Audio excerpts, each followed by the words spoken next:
India যে এইভাবে জিতবে কিনা এটা কেউ এক্সপেক্ট করেনি। সবাই কইছিল 300, কিন্তু পিচে ঘাস ছিল কিনা, পিচ যখন বাজায় কিনা মানে গেছিল পার্থিব পাটেল যা বাজাইছে, তো আমি দেখছি পিচ থেকে যে ঘাস আছে, আর তখনই আমার সন্দেহ হলো যে এই পিচে মানে আমার নিজের মানে দেমাকে করছে যে এই পিচে অতটা রান হবে না, আর বল কিন্তু ফাঁসবে, আর বল ফেসেছে। বুঝতে পারলে অস্ট্রেলিয়ার যে বল, আমেরিকাওয়ালা যে বল করেছে কিনা গজল গজব কা এক্সপেল ঢেলেছে, একই ওভারে 3 উইকেট উড়াচ্ছে জি, সেখানে ইন্ডিয়ার কুপাকে। আর বড় বড় ব্যাটসম্যান, মারকুন্ডা মারকুন্ডা ব্যাটসম্যান ওরা এইভাবে ব্যাট করে। বুঝতে পারলে কিন্তু, তো যাই হোক ইন্ডিয়া ম্যাচ জিতেছে, তো ইন্ডিয়া ম্যাচ জিতাতে কিন্তু খুব মানে ছোট টিমের গায়ে এরকম করে কম করে ইন্ডিয়াকে এখন যেরকমই পিচ থাক 220-30 রান তো বানা দরকার ছিল না। এবার ইন্ডিয়া এই ধরনের পিচে এসে যদি এইভাবে ফাঁসবে কিনা, সূর্যকুমার যাদবে লাজ বেঁচে এলে হ্যাঁ ভাই তোমাকে, না তো তোমরা আজ গেছিলে গা। যে হিসাবে ইন্ডিয়া ব্যাট করেছে কিনা সেম পাকিস্তানের মতন ব্যাট করে আছে, মানে এসো আর লাগাও, এসো আর লাগাও। হ্যাঁ, কিন্তু পাকিস্তানে তো বাবারা যাওয়া হয়, এসে উতে লাগাইবে না কেউ। এইভাবে যে ইন্ডিয়া ব্যাট করেছে কিনা, ঈশান কিষান 20 রান আর অভিষেক শর্মা প্রথম বলে আউট। আর ইন্ডিয়া ছাক্কা দিয়ে চালু করে, ওটা তো সবাই জানছে যে ইন্ডিয়া ছাক্কা দিয়ে চালু করবে, কিন্তু ভাই পিচ তো দেখতে হবে। ওখানে পার্থিব পাটেল গেল, তোরা তো ওখানে টস করতে গেলি, তোরা পিচ দেখলি না? তোরা মনে করছিস সারা আবড়া খাবড়া যেরকম 300, কন্ডিশন হিসাবে 300 হয়, সব জায়গাতে 300 হয় না না রে ভাই, কন্ডিশন হিসাবে 300 হয়। তিলক বার্মা আফার দাফার করে আউট হয়েছে, বুঝতে পারলে কিনা?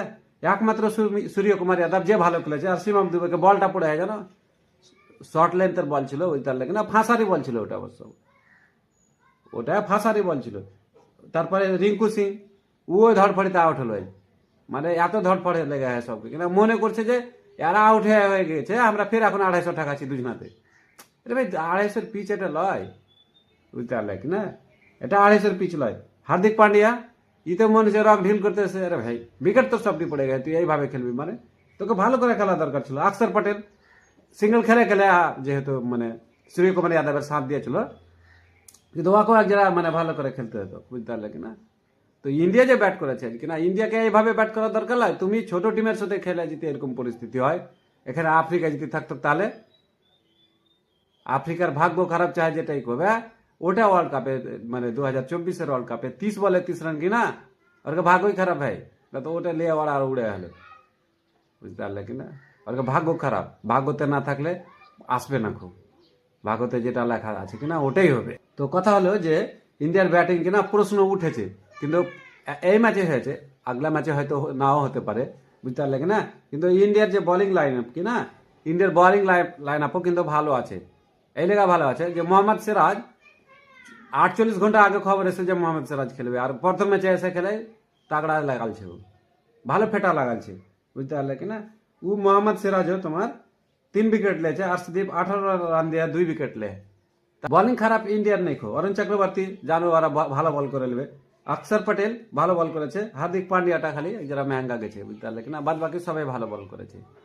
তাহলে ইন্ডিয়া এরকম ম্যাচ জানে, আগলা ম্যাচ বড় টিমের সাথে দেয়, ছোট টিমের সাথে আছে খোদা না খাস্তা তুমি মানে রিকভার করে নেবে, উইকেট পড়ে গেছে তুমি চলে গেলে আগে, পার্টনারশিপ লেগে দিলে। কিন্তু বড় টিমের সাথে অস্ট্রেলিয়া, আফ্রিকা, নিউজিল্যান্ড এর সাথে যদি ফেসে যাও কিনা, তাহলে কোনো গল্প নেই।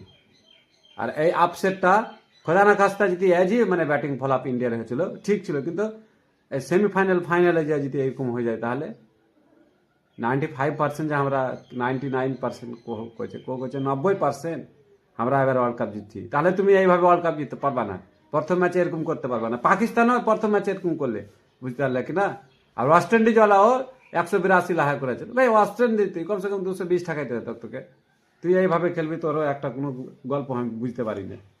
তো যাই হোক, কথা হলো যে ইন্ডিয়া ম্যাচ জিতেছে, এটা তাহলে একটা ভালো মানে স্ট্রাইক রেটের সাথে রান মানে জিততে পারেনি।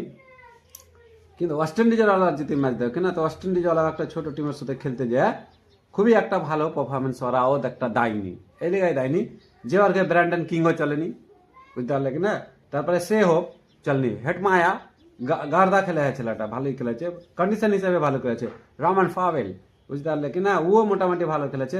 আর যেটা কোচ কি সারফেন রাদারফোর্ড, এই ছেলেটা 13 বলে 26 রান করে করতে 182 রান করেছে।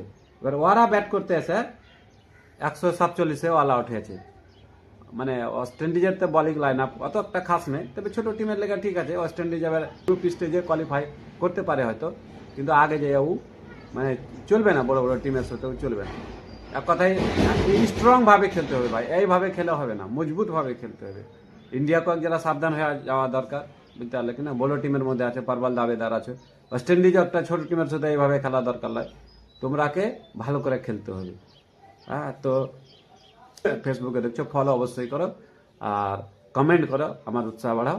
আর কথা হলে যে ইউটিউবে যদি দেখছো তাহলে সাবস্ক্রাইব করো, এটাই আমার